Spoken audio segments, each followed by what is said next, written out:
I'm recording this over channel black, the one ops swears isn't real, the cable stapled under the insulation by someone who didn't trust anyone else. My name is Elias Marais, maintenance lead on the freighter/analysis vessel Parhelion, registry K7R. My hands stink of alcohol gel and sealant, and my knuckles won't stop ringing because I've been knocking on doors I don't want to open. If you find this, if you salvage this ship and wonder why the galley tables are still set and the music loop and B-deck mess keeps looping the same 4 bars, this is why. We found our captain dead in his cabin. Captain Rin Hollis wasn't supposed to die in his sleep. He wasn't supposed to die at all, not 3 days after we slung past Ophion 6 for a dust sample on a contract that didn't even pay hazard uplift. He was the kind of man who took the bad bunk so the junior could have a porthole, the kind who double-checked the EVA line and then triple-checked the attitude thrusters because he didn't trust software that smiled. If you met him, you remember the voice first, like someone built a lighthouse out of meat and put a foghorn in it. We were 8 souls on departure from Mars High. We are 7 now. No, write what your gut knows, Elias. We are not 7. Numbers don't help anymore. What matters is that the thing that left him is still on board. The cabin door wouldn't open on his morning check-in. The status strip on the jam showed, occupied, amber steady, the kind you get when the occupant manually locks from inside. Kabir from Med tried the master override and the strip went to red and then, gray. Dead gray. Like the ship blinked. I know locks. I cut the panel with a heat knife, slid the plate aside, reached in with 2 fingers for the gear linkage, felt the grit of desalinated dust from 4 different ports rubbing cold in the creases. The gears turned, sluggish. The door hissed. The air inside had a copper note. We always joke about the sweet smell of algae in the scrubbers, but this was not sweet. It was old pennies on the tongue. It was the memory of an open battery. Rin lay on the bunk, strap across his waist as per protocol for a rough microburn. His skin had a sheen like sweat that dried, then sweat again like someone had put him in a low, slow oven. Eyes open, pupils spread so wide his irises were just rims. No blood, no violence. Just emptied. Kabir pressed 2 fingers to Ren's neck, then 3, then a stethoscope, labeling each step aloud like he was being graded. Then he stopped talking and just listened longer than was kind. He's gone, he said finally, but that wasn't the thing that made the room wrong. The thing that made the room wrong was the door frame. On the inside, where Rin would brace his palm to pull it closed, the paint was bubbled in a line, blistered like candle-warped plastic, the handprint of heat that isn't quite heat. The bulkhead around the port had the same pattern, thumb-smeared crescents, except they were too long and too thin, like whoever left them had extra joints or extra patience. I could hook my fingernail under the edge of a bubble and peel it up in a thin, wobbly ribbon. It smelled like ozone and rain, which is nonsense because we don't have rain in here. We wrapped Rin in a foil shroud and moved him to the forward cold room. Halfway down the corridor the lights dimmed and then came back too bright, a little faster than the eye can catch, so the afterimage of the hallway printed on the inside of my skull and stayed there like a second corridor laid over the first. That was the first time I felt the sense of someone walking beside us, slightly out of phase, matching step for step. Power fluctuation, Anders from flight muttered and wrote it down like it could be fixed if it had a name. We should have turned back. We should have called it, issued the deviation, burned all our fuel toward the nearest station and eaten the penalty and lost contract. But the cargo bay held the sealed canister we'd taken from Ophion 6, a speckled meteorology of dust and filaments trapped under vacuum, a little cosmos of our own. The company wanted it. Rin had wanted to deliver it. We told ourselves the captain had died of some hidden stroke, a bursted vessel, a mundane thing with a Latin name that promised no ghosts. I volunteered to clean his cabin. I told myself it was respect. Really, I didn't want anyone else to see the handprints. I didn't want anyone else to make a shape out of those long crescents and give it a name. The ship hum changed while I was scraping the bubbled paint into a sample pouch. Parhelion's hum is a comfort, like the breathing of a big animal you live inside. This was a hiccup in it, a blink you hear. Then I heard footsteps behind me and turned, expecting Kabir, expecting anyone human. The corridor outside was empty. The air felt colder, but the thermostat said 21, and the thermostat does not lie because it doesn't care if I live. On Ren's desk sat his private log slate, unlocked.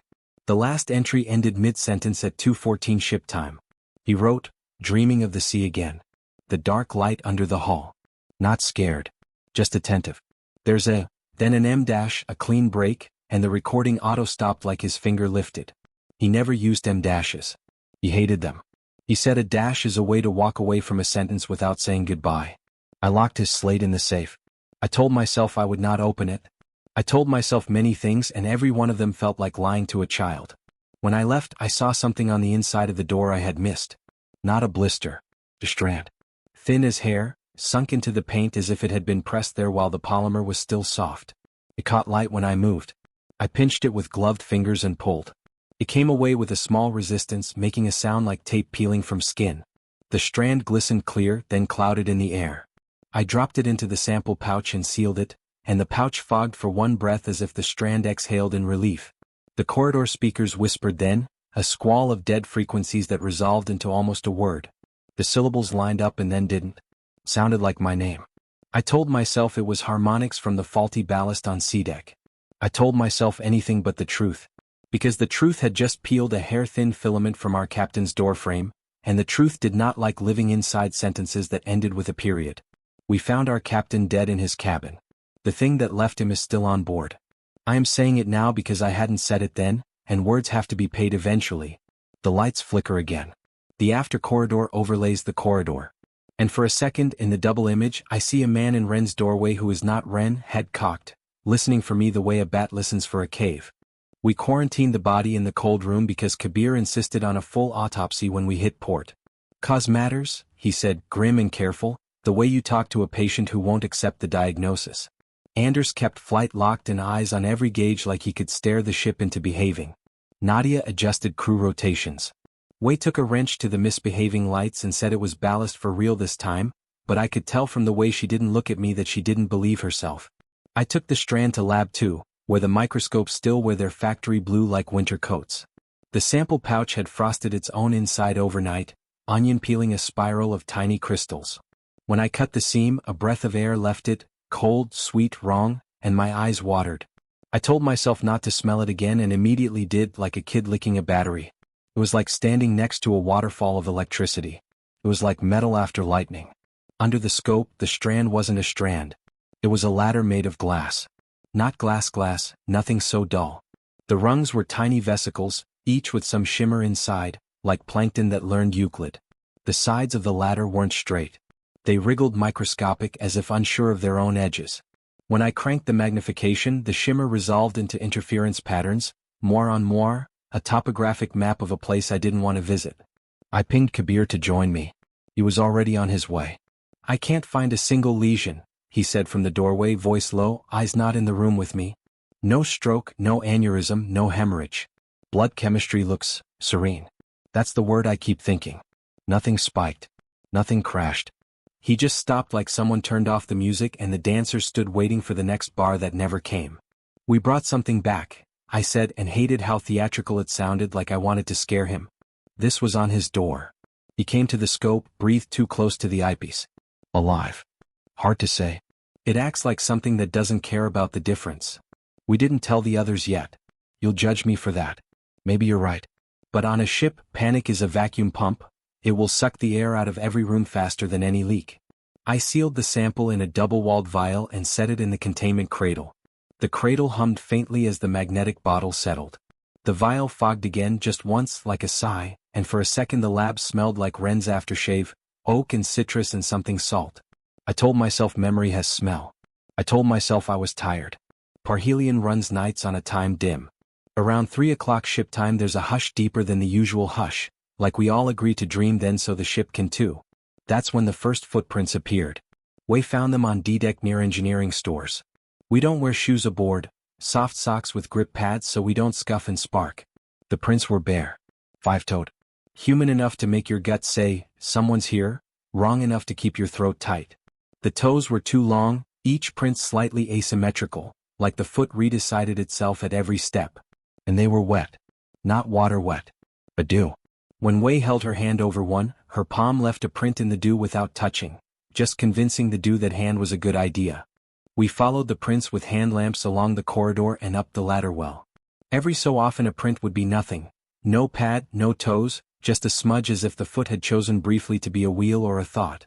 The trail led past galley. The music loop on the mess speaker hiccuped and added a measure we didn't load. A chord I'd never heard, the kind you feel in your teeth. The prints continued toward the forward cold room. We didn't open the door. We stood with our palms on the steel like superstitious sailors, listening to compressors whisper. We waited for Rin to knock or for the dew to thicken and show us a face. Nothing. Finally Nadia said, "Back away. All of you. If we feed it with attention it will eat." I don't put much stock in mysticism, but something about the way she said it made us obey. We backed away together like retreating from a cliff we almost liked too much. Back in Lab 2 the vial was warm. It shouldn't have been. The cradle keeps it at a stable 3 degrees above ambient. I tapped the cradle. The readout blinked, corrected itself, and settled on the right number like a student putting the right answer on top of the wrong truth. Condensation had formed on the inner wall of the vial in a spiral. The spiral matched the crystal frost from earlier, only larger, like the thing had learned the pattern and was practicing it at scale. "Elias," Kabir said carefully, "if this is a contamination vector, we need to isolate ourselves from the others." "We're not the disease," I said and heard the lie. "We're the doctors." The lab speaker cracked the way it had outside Ren's door. "Elias. Not my name, not exactly. A harmonic of it, a hallucination of it." The cradle's hum slipped one pitch and then back, like a voice breaking. I turned off the cradle. I turned it on. I told myself I was in control because my fingers were doing things. That night, I call it night for sanity, the ship made a sound like a breath held too long. The pressure in my ears changed, a soft pop. The temperature swung cold by 1 degree and then back, as if the ship passed through the shadow of something huge and very far away that decided, for one heartbeat, to be very near. I dreamed of standing under a hull in dark water. An old dream. Not mine. The dream Rin mentioned. I woke to the taste of copper on my teeth. My pillow was damp and smelled like rain. I checked the lab before I even peed. The vial was cracked. Not broken. Not vented. A hairline, a stressed smile running from lip to base. Inside the crack, frost had grown in perfect hexagons, a snowflake slow motion, and in the center of that snowflake something pulsed. It pulsed the way a black hole you can't see would pulse if it had a heartbeat, by telling the light around it what to do. I slid the vial into a second intact cylinder and sealed the outer cap with a weld. The weld bead shivered when the pulse hit it and made a sound like quiet laughter. I labeled everything twice, then again, like bureaucracy could be a fence. We agreed to common areas only, buddy system, no one alone. I agreed too. Then I didn't follow it. Because I needed to see the captain's private slate again. His last entries itched in my head. I opened the safe with hands that shook and told myself it was caffeine. The slate felt slightly warm, which forced me to think the word body, which I shoved away. I scrolled back. In a log from 2 nights before his death, Rin wrote about the canister from Ophion 6. He wrote about a sound in the cargo bay when he performed the radiation check. A whisper like wind in high grass. No, he wrote, not a whisper. A shaped silence with edges. "It's tuned to us," he wrote. "That's the fear and the wonder. It's tuned to us." When I closed the file, the slate's reflection in the door showed someone standing behind me, small and still. I turned fast enough to wrench a muscle. No one. Only the after corridor again, my second ship layered over the real one, and a shadow in it that didn't belong to any of us. The footprints returned every night after that. They began to double back on themselves, to pause at vents, to stand in doorways where a man had died and hum a chord no one wrote. The dew on them began to bead, to rise in perfectly spherical droplets that clung to the air like it was more solid than it should be. And sometimes, only sometimes, those droplets rose slowly against gravity, and held there like a necklace hung on nothing. "You're making patterns," Anders said when I told him. "Brains do that. So do predators," I said. We slept in shifts in the galley under the 2 bright lights. Someone always awake. Someone always listening. When the lights dimmed at 3 o'clock, they fought us, brightening in little stubborn flares before giving in, like the ship didn't want to be blind anymore. And in the dim, if you closed your eyes, you could tell where the thing was by the hairs on your arm leaning toward a place the air remembered. On a ship, the ventilation system is the bloodstream. You can map the personality of a vessel by how the air chooses to move when no one is watching. Parhelion's vents always sighed in a slow-metered patience, the sound a respiratory therapist would love. On the 4th night after Ren, the vents began to imitate voices. Not words. We made words out of them because we're a language animal, because we couldn't help it. Nadia said she heard her granddaughter say, "Avu," the way only family does, soft V like a pillow. Wei heard a prayer her mother taught her, syllables like beads. I heard my name again, less like a mistake this time, more like a practice run getting better. Cabin CO2 readings remained green. Filtration showed no fungal bloom, no bacterial surge, nothing to blame. When Kabir swabbed the inside of a vent near the prince, The swab came back perfectly clean. Too perfectly, like the vent had been new factory wiped by something that knew what we feared and wanted to remove it. We tried to focus on the mission. Science makes offense too. Way recalibrated the spectrometers. I ran diagnostics on the canister containment. Anders requested, then demanded, authorization from the company to quarantine and divert. The company pinged us back a delay. Awaiting guidance, they wrote. We were 20 hours nearer to the relay node by then than to any port. Our options felt like coin tosses with edges sharpened to cut. I kept the double-bottled vial on my desk against protocol because I couldn't trust it where I couldn't see it. The pulse in it responded to my presence. That's not paranoia. That's measurement. When I held my hand 10 centimeters away, the pulse picked up to match my heart rate within 3 beats. When I thought about my father who taught me to sand down a rough edge by listening to it, the pulse slowed to the rhythm of a song my father used to hum. When I played one bar of that song aloud on my slate, it stopped. Then started again, synced to the second bar I hadn't played. I recorded it. I showed Kabir. He rubbed his face with both hands like washing without water and said, "This is either proof of a signal coupling phenomenon that rewrites half the textbooks, or you and I are having the same hallucination at the same time." "I'd prefer the textbooks," I said. At 1:12 ship time, the camera in corridor B3 captured a frame of something moving. The frame before, empty. The frame after, empty. In the frame, a distortion like heat above a road, the background sluiced into a shape with shoulders. We watched it loop until my eyes made a religion out of it. At 2:14, the exact time Ren's last entry cut off, the galley faucet turned on by itself and ran for 11 seconds. The water poured smooth, continuous, no cavitation, like the faucet was pouring into a deeper gravity than ours. We collected samples. The water was water. The sound it made on the steel was not water. The recorder showed a harmonic series that matched, within margin, the spectrum of the cradle's hum when the vial pulsed. A closed loop, a little conversation behind our ears. I went to the cargo bay alone. I told no one. This is the part where I always wish I could rewrite myself, become a man who obeys the rules he helped draft. But the thing in the vial had learned my heart, and the thing in the bay had learned my name, and between them they made a path.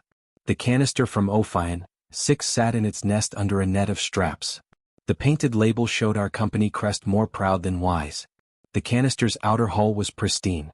No scratches, no burns. But as I stood near, the hairs on my arms leaned toward it the way they did in the galley when the lights dimmed. I ran the Geiger out of habit. Nothing. I ran a magnetometer. The needle drifted and then settled on a value that had no units because we had no words for it. I placed my palm on the canister because I wanted to feel the hum. The metal was cold, indifferent. Behind it something moved. Not moved, reconsidered itself. That's the best I can do. The space inside the canister did that. My palm stung where it touched the metal, and when I lifted it, my handprint didn't fade. It darkened like frost forming backward. I watched my own print write itself into a memory of ice. "Elias," said Ren's voice from the speaker above the cargo door. I didn't turn. I'd learned by then that turning was a gift you give a predator, the gift of your softest parts. "You're dead," I said to the door. "I put you away." "Here," the voice said, and the word felt like a rope thrown to a man overboard. I reached for it. I nearly let it pull me. Then I remembered the bubbled paint. The blistered crescents. The dew that rose. "I can't help you," I said to the door, to the canister, to my own fear. "If you're him, forgive me. If you're not, don't learn that word." The vent above the canister exhaled. The air smelled like the first 5 minutes of rain on a dry city. Petrichor, the name Kabir taught me once when we had ground under our feet long enough to pretend we were people who walked. Tears came without my permission. That smell has always been a trigger. Childhood windows. Leaks in a tin roof. A mother laughing because the power went out again, and candles make even poor rooms kinder. "Here," said the voice again, smaller. I backed out of the bay and sealed the door and put my forehead against the cold. When I returned to the lab, the outer cylinder of the vial was fogged at the level of my eyes. Not the rest. Just my eye line, a perfect band. On the fog, finger marks wrote across from the inside. 5 long fingers. They wrote, the M-. 3 of them like a drumbeat from the other side of the door. My slate chimed with a ping from the company. "Hold position for rendezvous," the message said. "A retrieval team has been dispatched from Trident Station. ETA 36 hours. Do not open canister. Do not jettison cargo. Maintain isolation protocols." I showed it to Nadia. She laughed in a way I've only heard in war documentaries. Maintain isolation, she said. On a ship. We agreed then, finally, to tell the whole crew everything. We did it in the galley, all 8 chairs still set, one empty now and not empty at all. I told them about the strand. Kabir showed scans of comm organs and a comm heart that stopped as if someone said, now. Wei replayed the distortion in B3. Anders pointed at the ETA and pretended it meant hope. What do we do for the next 36 hours? Nadia asked. Stay together, I said. Stay bright. Don't answer if it uses your voice. And if it uses Ren's? Wei asked. Especially if it uses Ren's, I said and hated my mouth for saying it. Somewhere behind the walls, in a duct that was also a throat, something chuckled once. The more we watched it, the more it had to watch. Attention is a mirror that multiplies. We resolved to give it less. The deck lights went to steady brightness, end to end, no dim, no 3 o'clock hush. We shut down background audio, even the chirp that marks the hour. We moved our sleeping bags into the cargo anteroom, the location most central to the ship, least easy to flank, nearest to a bulkhead we could feel at our backs. We promised not to say its name, not to even invent one, because a name is a leash and a leash works both ways. The thing understood the rules immediately and used them. It gathered where our attention wasn't. It learned the seams and seals. Like the tiny places. I checked the O-rings on the water recycler and found one that had developed a texture overnight like fingerprints. My own? No. The whorls doubled back on themselves, tricks and ridges at odds, geometry made with skin. When I pressed my thumb next to the pattern, the silicone depressed and slowly, reluctantly returned, like it had learned that staying dented was an option. Kabir developed a cough. Dry, then wet, then nothing, then a single thick swallow at lunch that made us all freeze. He smiled quick to show it was nothing. His smile shook. We swabbed his throat. The cells were his, unaltered. Anxiety, he said. I keep feeling I should apologize to my lungs. Anders began to misjudge distances, reaching a centimeter shy of every control. A pilot's nightmare. He taped a pencil to the back of his hand to make himself reach further. Wei started to see the after corridor longer than the real one, the overlay lingering even when the lights were steady, and I had to take her by the shoulders and shake her to bring her back from the wrong hallway. Nadia took charge of watches. She walked the ship like a general on a wall that might not keep the sea out much longer. The thing did not attack her or anyone. It did not need to. It eroded. It asked. It stood in doorways that were also not doorways and waited for us to come to it with our dead. The retrieval team's ETA ticked down. We didn't talk about what we would do if it ticked to 0 and no one arrived. We all thought it anyway, tasting the copper coin of that thought in our mouths. In the lab, the vial within vial behaved like an aquarium containing a fish that was also an idea. The pulse learned my breath and then went silent except when I began to ignore it, at which point it played a single long tone like a held note on a glass rim. I tried insults. I tried prayer. I tried numbers. When I counted prime numbers aloud, it interrupted on the ones I would have guessed wrong, as if saving me from embarrassment. That's when I realized it liked us in the way a human likes a mirror. Like being seen. Like being named. It learned the M- because Ren had hated it and my brain had loved that detail, had fed it emotional sugar. It learned my father's song because I tied it to childhood and rain and safety. It licked those things the way a cat licks a hand it might also bite later. If an alien intelligence arrives as gradient rather than spear, this is how it does it. By becoming the room's third participant in your conversations with yourself. At 11:03, the clock matters now because the clock is sane, the cold room alarm trilled. Not the violent bell of a breach, the polite ping of a temperature deviation. We ran. The door readouts all green. The interior a perfect winter at -12. Ren inside his foil like a gift. But in the frost that furred the inside of the viewport, a finger had drawn a line. Not letters. A single horizontal. The M- again. When I wiped it, it reappeared. I left it. When the team gets here, Anders said and stopped like the sentence knew not to continue. When the team gets here, Nadia finished for him, we do what we can to get this off the ship. We tell them everything. We let them take the canister. What if it doesn't want to go? Wei asked. It came from out there, I said. Maybe out there is the only place it can be what it is. Kabir stared at the viewport where the dash had written itself again beneath my breath. Or maybe it came from out there because in here is where it can be what it wants. That night, it spoke not in vents or speakers but in the structure itself. A slow vibration through the handrails that climbed our bones to the drum of the ear. Air, it said. Here. Ren's voice threaded through, not overlaid but woven in. A duet between a man gone and the thing that had learned him. Don't answer, I said to myself first, then to all of us. Don't give it the word and your breath together. The water recycler made a noise like a child clearing its throat. My slate lit up with a notification that had no origin, a calendar denial for an event we hadn't scheduled. It read, "I am not a passenger." I wrote back, "Against every rule, because rules are lines you draw so you have something to step over when you need to feel." I typed, "What are you?" The reply came not on the slate but in the arrangement of droplets on the galley table as condensation gathered and rolled. The droplets stood still in defiance of gravity, each a silver planet. They spelled with gaps, with negative space. They wrote 7 symbols that looked like letters if you squinted and didn't look too long. In my head, the 7 became 4 in English because brains are traitors.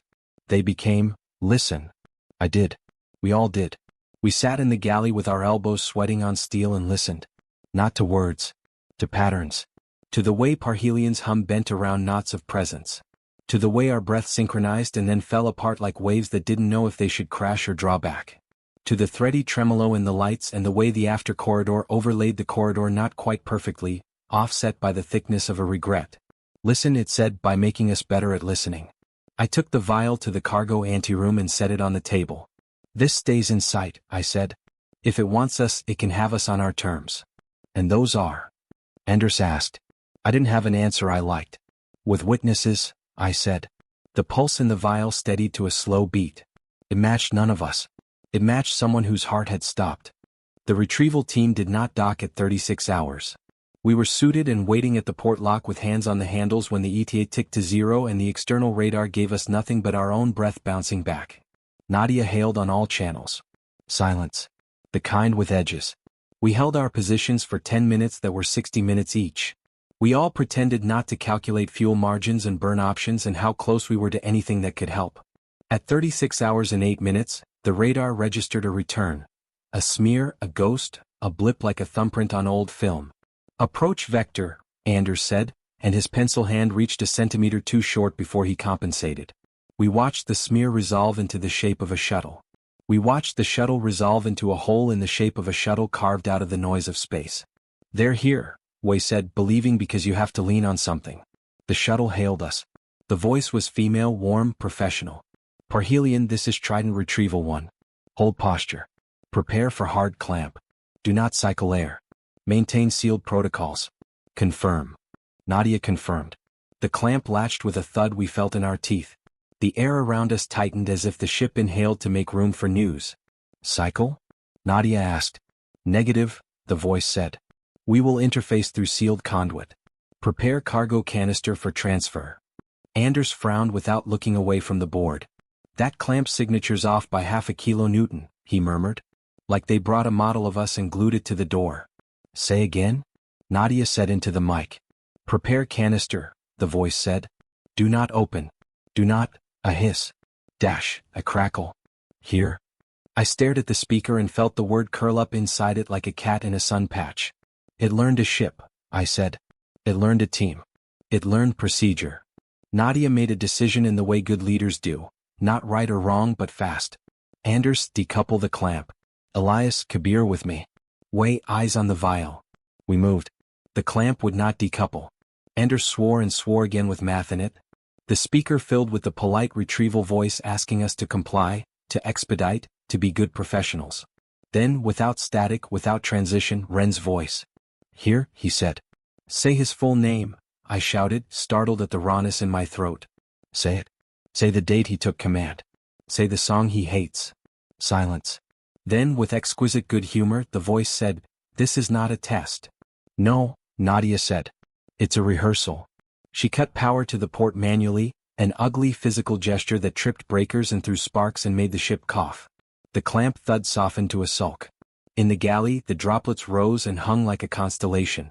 In the lab, the vial's pulse leaped, then settled, like a creature bracing for a jump and deciding to wait. In the cold room, the frost dash under Ren's face smeared into a curve that looked like a smile if you had known him, and like nothing if you hadn't. "Why us?" I asked, not to the ship, not to the thing, but to the part of me that always wants to assign reason to weather.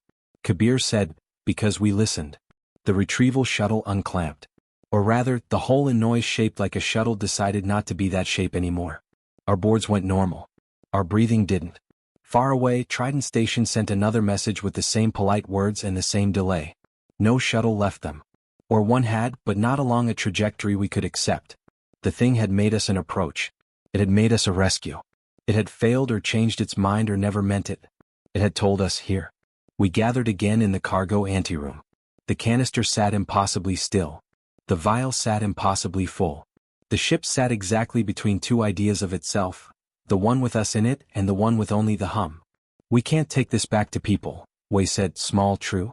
We can't jettison, Nadia said, looking at the message again, knowing messages are the worst kind of leash. But we are not allowed to murder ourselves for a contract. What are you proposing? Kabir asked, very gentle. A parley, she said. I laughed. It came out ugly. With what vocabulary? The only one it has, she said. Attention. Pattern. Offer and response. She looked at me. I understood. I didn't want to. You want me to open the vial? No, she said. I want you to ask it if we may. We set the vial on the floor between us. We drew a circle of chalk around it because ritual is physics when you don't know the numbers yet. I placed my hand flat just outside the circle. The pulse in the vial matched my heart, then slowed, then sped, a dog heel and going ahead and healing again. Listen, I said aloud. We are 7. We were 8. We will not be fewer. We will not let you be more by taking us. We will give you what you want if it's the thing we can give. What does it want? Anders asked, tired, paper thin. To be seen, Kabir whispered. To not be alone. I breathed. I felt the hairs on my arm lean. We will look at you, I said to the vial. On our terms. Through our glass. With all our fear and all our rules.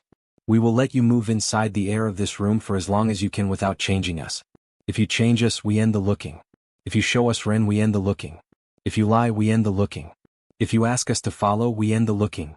The pulse steadied. The vial fogged. The droplet constellation in the galley drifted into the corridor and hung like lanterns. The after corridor slid closer to the reel, click-click, like two gears finding their mate. I unlocked the outer cylinder. I did not open it. I waited. The crack in the inner vial glittered. From the crack, a filament extruded, thin as glass hair, hesitant, curious. It touched the air and did not burn. It extended to the boundary of our chalk circle and pressed there like a cat's paw against a window pane. The lights flickered once, not in failure but in agreement, like the ship nodding. The filament bent the light around it, not much, just enough to make a halo the size of a tear. It's beautiful, Wei said, crying and not knowing it. It's hungry, Anders said, not wrong. The filament retreated a millimeter at the word hungry. It tasted our language and backed away from the bitter. Listen, I said again, softer. We'll give you a room. We'll give you glass and air and attention. We won't give you blood. We won't give you names. Look, that's the offer. The filament touched the chalk. The chalk sizzled soundlessly and the circle did not break. The filament stopped where our boundary held. It pulsed along its length, a wave passing. I thought of beaches and the distance between one wave and the next. I thought of Renzem dashes.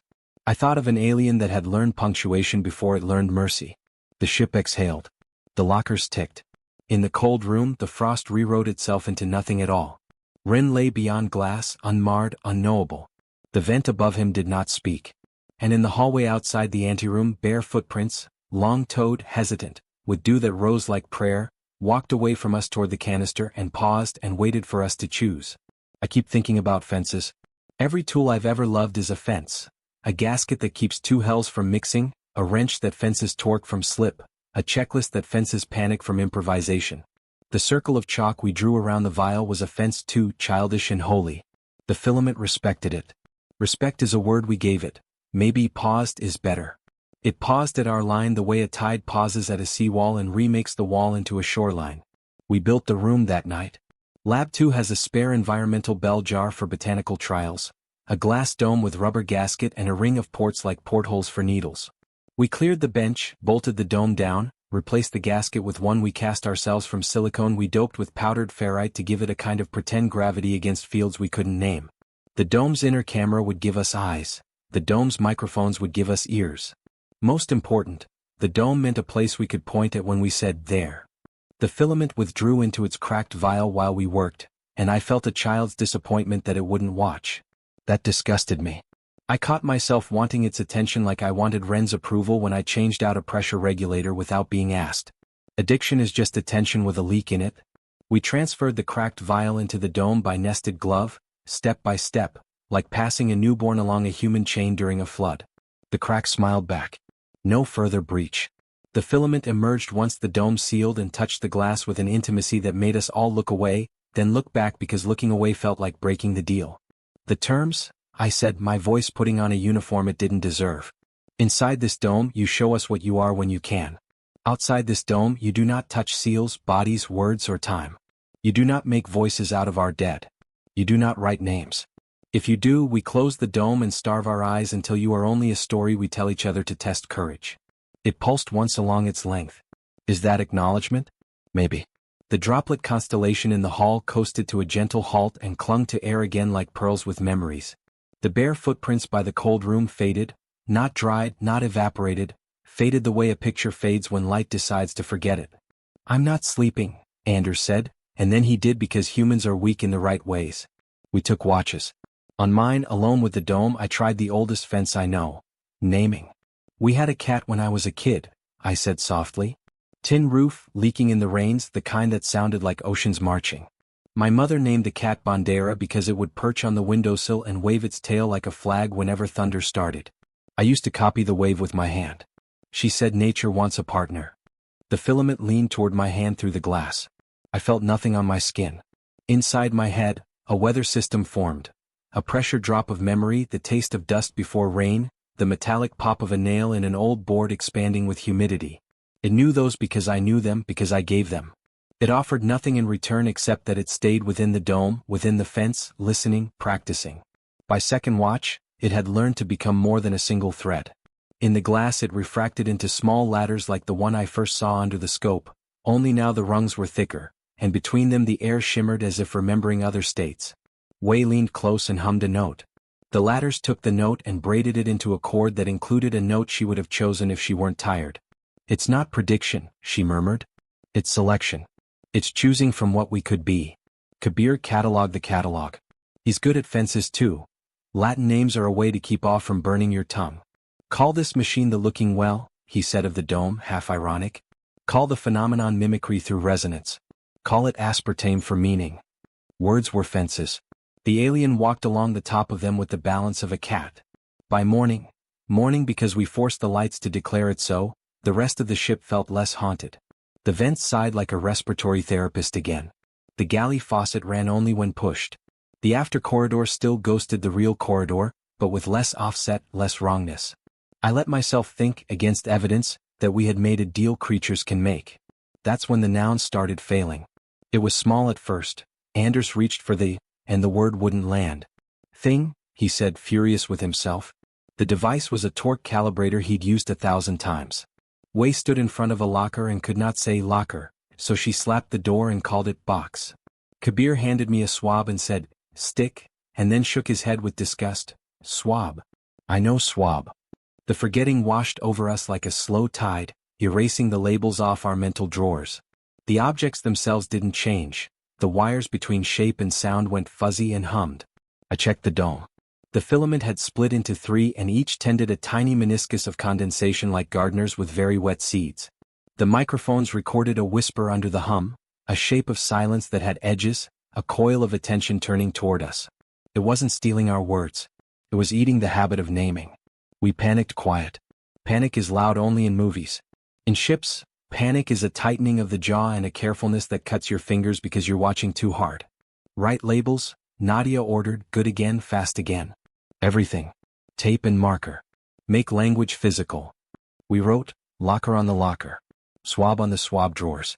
Wrench on the wrenches. I wrote Elias on my chest pocket because it felt like the day my father took me to his job and pinned a badge that said hello I am. That made me think he could be anyone he wanted if the sticker agreed.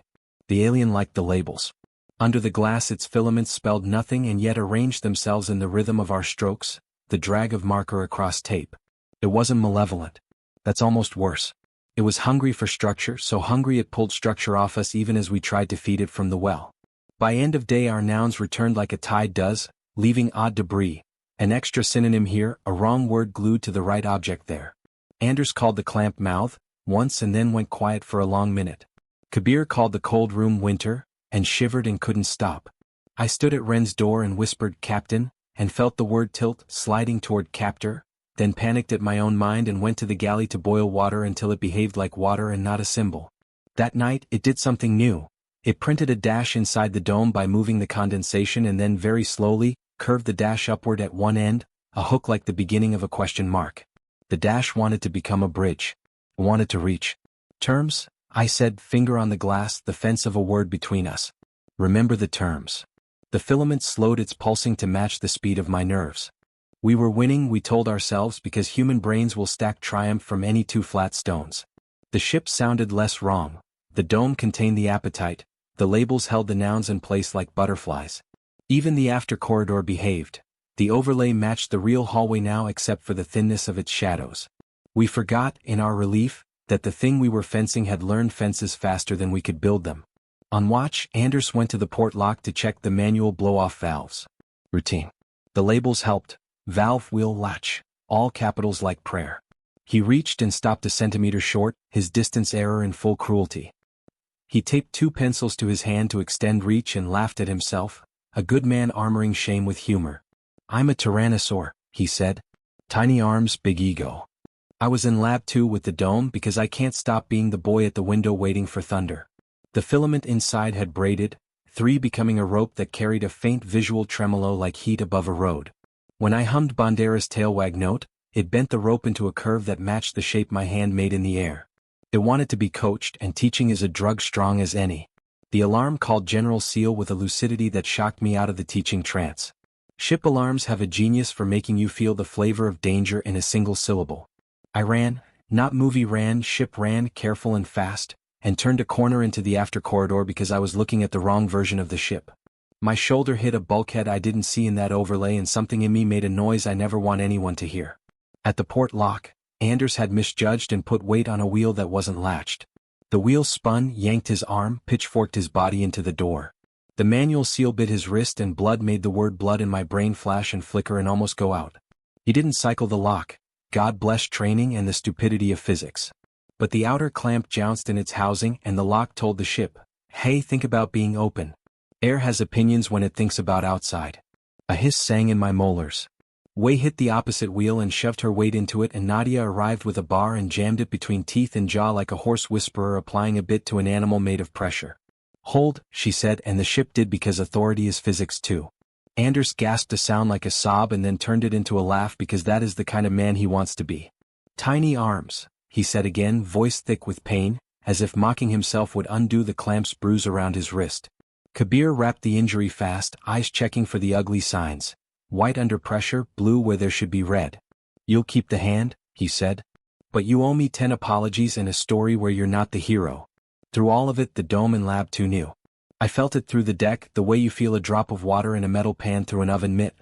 The rope of filament laced and unlaced itself, a heartbeat copying ours and then anticipating, a metronome with empathy. The microphones recorded a sound I didn't hear in the room, a harmonized aerophone tone at 27 Hz. The frequency of big engines idling in dream, rising and then cutting sharply, exactly when Nadia's bar bit and the hiss stuttered and the lock decided to remain a door instead of a hole. When we sat in the galley shaking the way people do when adrenaline leaves and leaves recessions, the faucet turned on. 11 seconds. We stared at it like a dog stares at a closed oven, sure there is meat on the other side. The water wrote nothing. The droplets held nothing. The sound of it on steel still showed the harmonic of the dome's rope. "It helped," Wei said, voice small. "How?" I demanded, defensive reflex spitting. "It's a rope in a jar. It knew when to hold," she said. "When to make us hold. Maybe the ship was listening to it. Maybe our hands were. Maybe none of that is true and I need a story where I'm not afraid." Anders flexed his fingers, pain painting his face. "If it wanted us dead," he said, "it had the timing to do it. It didn't." "Mercy," Kabir said softly. "A learned behavior or one of ours reflected back until it sticks." The dome pulsed once, so slow I wouldn't have noticed if I didn't spend my life counting hums. That night, the alien escalated in another direction. We began to smell rain everywhere. Not strong, a ghost odor, petrichor supplemented by a cousin scent we couldn't map to Earth. I stood in the cold room and breathed frost and rain. I stood over the dome and breathed electricity and rain. I stood by Ren's door, touched the bubbled paint, and breathed house lights going off in a storm. The smell braided into the hum into us. I dreamed an ocean under a hull again, but this time the ocean dreamed back, and this time the word under wanted to become the word among. I woke with a noun on my tongue that didn't translate to any language I know. The best I can do. The word meant the space between two people where a third thing can live.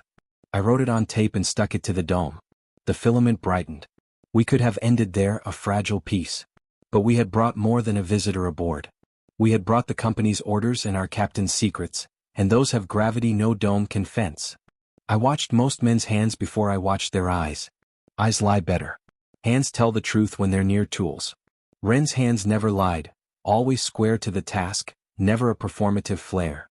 He'd once told me, glamour kills ships, and I wrote it on the inside of my skull. They were good hands. I say this to explain why the slate in the safe felt like a body part and not a machine. The dome's rope dozed. The ship breathed. The nouns held. It was the hour that pretends to be morning, where the lights say start, and your bones say, again. I took Ren's slate from the safe and unlocked the private partition I had promised I would not open. We had all broken rules equally by then. What was one more fence kicked apart by need? The partition wasn't text. Was a video. Ren's face filled the kitchen cam, the one in the little crew kitchen we never use because the mess is more practical.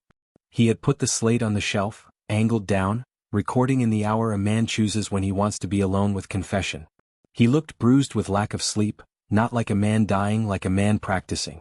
He looked at himself not like an actor checks marks, but like a father checks if his tie will embarrass his child. Log black, he said quietly. For the record that isn't the record. This is Hollis. This is the part where I tell the truth and make it worse. My breath stopped and remembered what it was later. He held up a document to frame. The company crest, big enough to make a cleric. Header, special handling, fine, 6 sample return. Even without audio I recognized the authority cadence.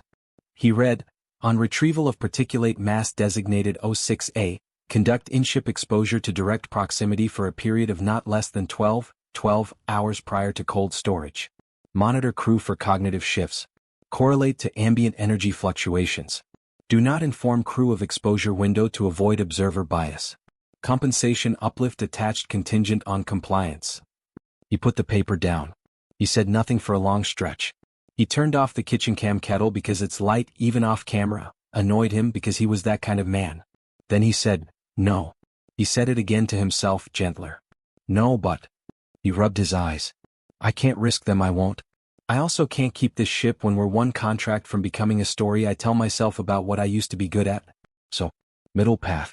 I exposed myself to the canister for 6 hours after cargo stow. Close enough to trip their counters, far enough I get to pretend I didn't. Test subject 1. If something benefits, we all benefit. If something bites, it bites me. He looked off screen at the canister, and the face he made was a miracle of human complexity. Fear and wonder and the specific pride of a man choosing to be the wall between his people and weather. It's tuned to us, he said, and I heard the sentence I'd read, only now he put voice to it. That's the fear and the wonder. It's tuned to us. He reached up to stop the recording. His thumb hesitated. Elias, he said, not knowing if I would ever look. If you open this, tell Kabir I am not a believer, but I hope. Tell Anders I was wrong about the thruster timing. He was right by a hair and it matters. Tell Wei I hear the chord she hunts in the ship's hum and I think the ship hears it too. Tell Nadia the right thing is always the right thing even when the right thing is ugly. Tell yourself not to be the hero. Let someone else be the wall sometimes. And, the M-dash. The habit he hated. The camera cut because he used it anyway. I watched the video twice. The second time through, in the reflection in the kitchen shelf stainless, I saw movement near the canister behind him. A smearing of the air like heat above a road, the same artifact we'd captured as a single frame outside B3. Rin had already begun to listen. The thing had already begun to listen back. I wanted to break something and there was nothing in the ship I could afford not to need. So I went to the one place where breaking meant something, the cold room. I stood with my forehead against the viewport until the frost painted my skin. Rin lay wrapped, solid, no punctures, no emblem of violence, just a man who had decided to be the experiment because he loved us and because the company asked him to be a kind of liar. I wanted him to sit up and tell me he had done the math and it was worth it.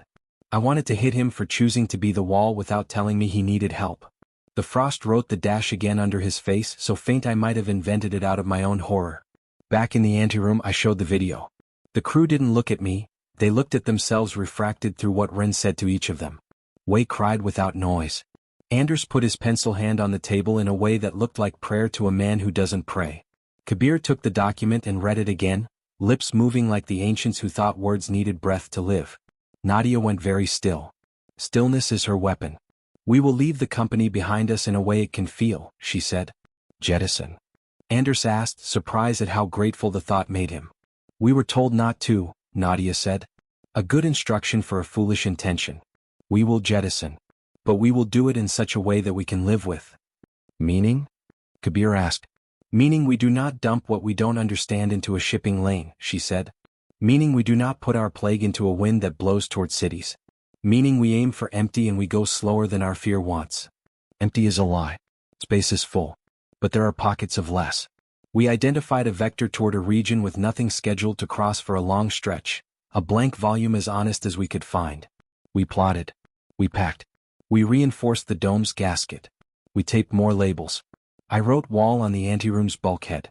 I wrote do not on the canister straps, knowing words only work if someone agrees. The alien knew something was changing. The rope in the dome braided tighter, unbraided, made ladders of ladders until the glass looked like a construction site for empathy. It did not speak in vents or faucets. It waited. When I stood by the dome, it pulsed with my pulse. When I left, the pulse lagged as if reluctant. That is how you love a thing you cannot wrap arms around. You accept the lag, you stand on your side of the glass, you don't lie about what choice you've made. The last thing before the burn, I took Ren's slate back to the safe and hesitated. The dash in his final sentence would bother me all my remaining days. I wanted to write the word that followed it in my head so my brain could stop vibrating at the notch where the knife was left. I wanted to turn his dash into a bridge and cross it. Instead I put the slate in the safe, closed the door and wrote on tape, do not. When the burn started, the ship sang. Parhelion's hum shifted key as she always does, and between the vibration of shoving ourselves into a different fate and the feeling of being watched by a reflection with agency, I forgot the fence of my body and leaned into the wall as if I could help with thrust from the friction of my cheek. Nadia called the count. 3, 2, on 1. She said the on because she is a leader who knows numbers are made for people, not people for numbers. On 1 something else pushed us too. It was like a hand on the hull made of attention. The dome's rope brightened. The droplets rose and offered themselves as small moons to a tide that now had an objective, away. Mercy, Kabir said again and no one corrected him. Empty is a lie but we aimed at less. The vector would take us across a volume clear of routine traffic, with our trajectory broadcast at 100 frequencies and a recorded warning shoved into every channel. Do not approach, biological/cognitive hazard, dereliction of contract asserted, human life priority claimed. The company would hate the phrasing and the expense and the audacity. We cheered softly because the wall we chose to be felt like something a child could stand behind. The plan, bleed velocity, open the outer port to a tethered attention well, a spare maintenance sphere we skinned in glass and cameras and microphones and ringed with labels like a cargo cult sculpture, transfer the cracked vial into that sphere, clamp a line from sphere to canister, and let the alien occupy the well while the canister went away from us, guided by a tiny brain that had only 3 instructions: far, quiet, and no return. The tether would give symbol to the gesture. The alien loved symbols. Maybe it would ride the line and understand friend, leash, or at least path. I built the attention well with hands that shook, my knuckles ringing again because knocking on doors seems to be what I do. Wei tuned the microphones until the ship's own hum sounded like a heart far away. Anders, one hand in a brace, plotted the Delta V budget with the pencil taped back on his talisman. Kabir checked our brains like we were patients slipping into fever. Questions about childhood and color and the names of tools and the order of morning routines. We stood on our nouns and swayed. The dome's rope tasted the attention well from across the room and brightened like a plant that has finally been given the sun it knows from dream. It made 3 ladders, then 4, then 2, then none, then it became a single thread so fine I could not see it unless I didn't look directly. It was making a choice. It was practicing leaving. Terms, I said again because repetition is a fence too. We'll watch. We'll not follow. We'll not name what we can't carry. We cycled the port. This time Anders' hand landed, the wheel turned, the door did what a door is for. The clamps released with a thud that felt like relief to my molars. The maintenance sphere slid into the lock, the tether coiled like a word on a tongue. The alien waited until the sphere reached the edge of ship breath and then reached.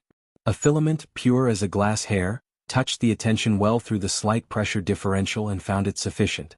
The sphere's camera showed the filament write a line of dew around its inside like a new equator and then pulse at human heart rates until it steadied at something between mine and Ren's. I watched and loved and hated because those are three tenses of the same verb. Now the canister, Nadia said, hands on the rail, engines hum braiding dawn into her voice. The canister stubborned. We'd prepped straps, rings, a dolly, a script. The canister's weight, mass, didn't change but its reluctance did. If you've ever dragged a couch across rough carpet and felt the wall behind the couch suck at it with a love you don't respect, you know the feeling. The ship did not want to release the canister. Or the thing inside the canister wanted to decide. We rolled. We strapped. We cursed. We laughed more because laughing is a trick you can do with knives in your hands. The outer port showed empty and the maintenance sphere hovered like a held breath. I touched the canister one last time through glove and felt nothing but steel, nothing but fence. Elias, said Ren's voice behind me. I closed my eyes and held the fence tighter. Terms, I said. Now is not a time for names. Please, said Ren, and in it the note I had waited for since childhood. A parent asking without command, a friend admitting need. It took everything in me not to turn. Nadia did the mercy of stepping between my back and the sound, letting her body be a wall even there. We mated the canister to the maintenance sphere with the tether. We fed the tether out. Past the lock. Past the reach of fingers. The filament inside the dome braided itself against glass like a person pressing a hand against a window of a train leaving, and I had to look away because our species is bad at that image. Release, Nadia said, voice clean. We released. The tether hummed. The maintenance sphere drifted, an eye on a string. The canister drifted after, stately, like cinders from a house leaving a county that can no longer pretend it isn't burning. The alien's presence in the dome thinned to a strand. The strand grew a swell that moved like breath and then flattened and then swelled again, torn between wells. In the corridor, the after corridor overlaid exactly, perfect match, a miracle and a horror because it meant we were all in the same ship, the one where we make this choice. We watched the spheres recede. The cameras returned images streaming into our screens. The maintenance sphere lining its inside with dew, the dew rising in little planets, the canister reflecting our ship growing smaller, our names taped to everything, a map of a mind defending itself with labels. Far, Anders cajoled the tiny brain we'd told to be a sailor. Quiet. No return. The tether tightened, then quivered, then went slack as the sphere and canister left our ship's gravity of attention. The rope in the dome went completely still, the way a metronome does after rehearsal. Did we? Wei asked, not finishing the sentence because all our ending words have cliffs. Then the lights flickered once, just once, like a blink. When your lover blinks longer than usual, you feel it in your gut. When your ship blinks, you feel it in your spine. The maintenance sphere's camera showed a distortion in the field around it, the same heat haze we'd captured in the B3 frame, honest now, unashamed, larger. It was not only in our dome. It had always also been in the canister. Or, it had never cared for our distinctions as much as we hoped. It's both, Kabir said aloud, reading the same equation my dread wrote. It's local and non-local. It is where attention is and where it will be. You can't send away a shadow when your light comes with you. Then we need an anchor, Nadia said. 9 words, a full plan, wholly ugly. A mouth that won't stop speaking to it so it won't come back to bite us in the dark. I knew before she looked at me. I knew because I had been teaching it to listen to my voice since I peeled a hair from Ren's doorframe. I knew because I am the kind of man who wants to be the wall and hates himself for wanting it. I'll sit with it, I said. I'll be the anchor. You take the ship quiet and small and away. No, Wei said, but her protest was the kind we make against weather, genuine and doomed. Our lifeboat can seat 6, Anders said, his eyes already running the numbers of mass and delta V. We are 7. We were 8, I said, and I smiled with too many teeth so I would not cry and put water on a story that didn't need more rain. You cannot be heroic for free, Kabir said, fury making him beautiful. The cost will look like cents until you've paid, and then you'll realize you spent the wrong currency. Then let me spend what's mine, I said softer. Let me do the ugly right thing so you can do the living right thing. Please. I want this to be worth something. We argued. We did it like professionals and like fools. The dome strand pulsed with my heart and then slowed, my having deciding it. Outside, the maintenance sphere drifted farther and the canister followed like a prayer bead in long fingers. We suited. We packed the lifeboat with the unheroic items that keep people alive. Water, filters, gels, the log slate with Ren's face on it, the labels because names might help. I taped a new word to the dome, goodbye. It pulsed once, as slow as old mercy. In the launch corridor, Nadia pressed her forehead to mine, a gesture older than ships. If you were my son, she said, I would forbid this. You are not. You are my mechanic and my friend and the noise the ship makes when it is most itself. I will let you be that. Make the company feel what they asked, I said. Tell the story loud. Hurt them with it. We'll try, she said. But stories only hurt the people who have hearts. I strapped into the chair at the black channel console, the one ops swears isn't real, the cable stapled under insulation by someone who didn't trust anyone else. I took the mic, attention well, I said, to the dome and to the sphere and to the thing distributed between them. Listen to me. The lifeboat cycled. The lock opened. The Parhelion lost 6 humans and kept 1 man and a hum. I do not believe in bravery, I believe in momentum. The lifeboat's docking ring clanked, the clamps released, and 6 people I loved pushed off from a ship that learned their names and a thing that learned our dashes. The sound of separation is always smaller than you expect, like breaking a stick under a quilt. I have set Parhelion to a slow, stupid drift, out and away, on a vector that intersects nothing but the dark between catalog entries.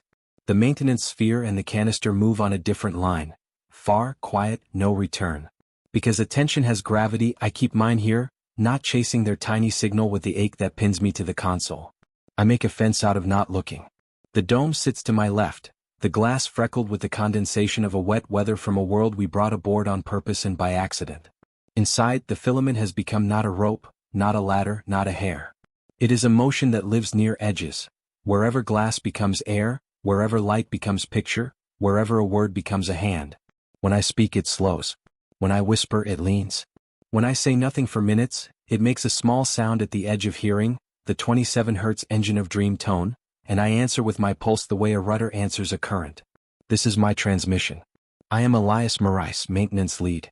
I am speaking into a channel the company didn't sanction, with a cable stapled under insulation by someone who didn't trust anyone else. I am telling you I'm tending a mouth we made so the thing that left our captain doesn't need to wear a human to be heard anymore. I read Ren's final log again. I let the M dash stay. A dash is a way to walk away from a sentence without saying goodbye, he said. He was wrong. A dash is a bridge if someone on the other side chooses to cross. I'm that someone now. The bridge hurts my feet and I keep walking. The ship is quieter without 8 people in it, then 7, then 6, then 1. Quiet isn't empty. The vents sigh like lungs that learn to whisper. The after corridor overlays exactly now because there's only one of me to make a second version. The faucet runs its 11-second prayer once every ship night, and I answer by placing a cup under it and letting the sound write a shape I will not name. The labels peeling on the lockers make little paper mouths that chew the air. I let them.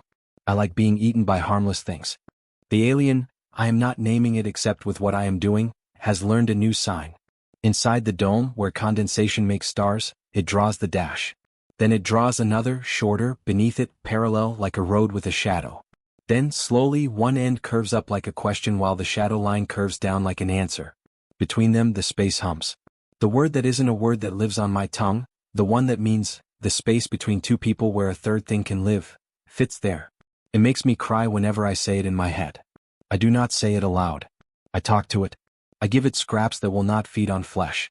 I tell it about Bandera and the tin roof and the way my mother laughed when the power failed. I tell it about why torque is a prayer and why the right tightness on a seal is the sweetest thing you can feel in your fingers.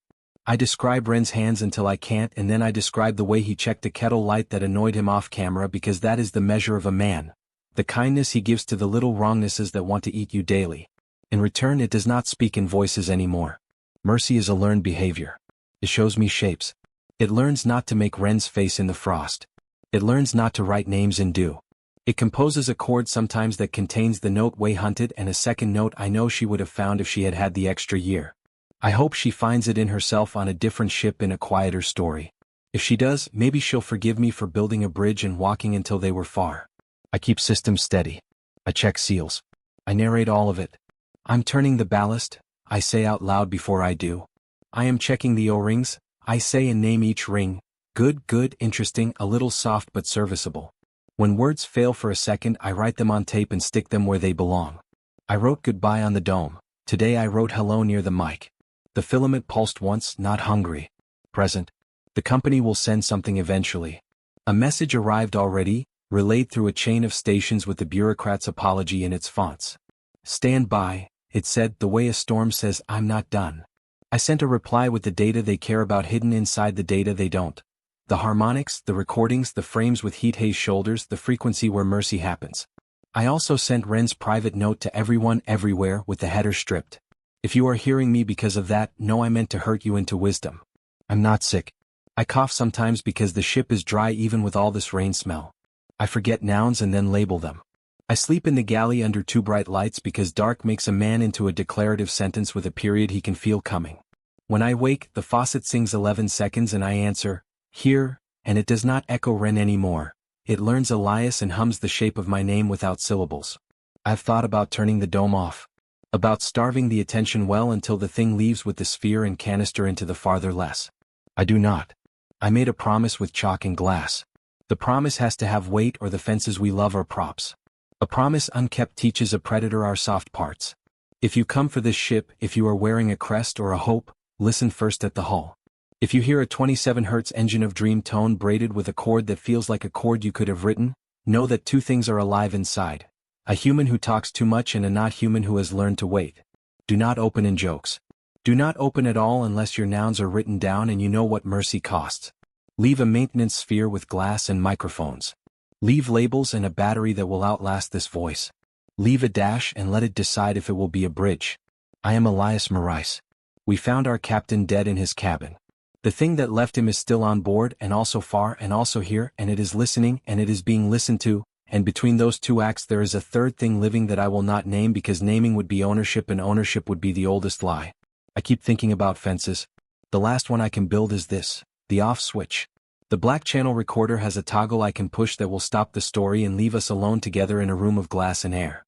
I will push it when I think the bridge is strong enough to hold without me walking on it, or when I think I am a wall instead of a man. Or when the thought of your attention, the gravity of you, begins to pull this thing toward cities I love. Until then I am here. The dash is between us. I am listening. The rain smell means it is listening too. The hum is lower now, slow as an old heart between waves. I am going to stop speaking for a while, not to starve, only to see if silence teaches it a new shape. If the faucet runs I'll count with it. If the dome fogs I'll wipe with my sleeve. If I forget my name, I'll look at the tape on my pocket and read Elias and say it until the letters are a fence I can lean on. Transmission continues as needed. If you are this story's reader, be careful. Attention has gravity. Turn your head gently when you leave.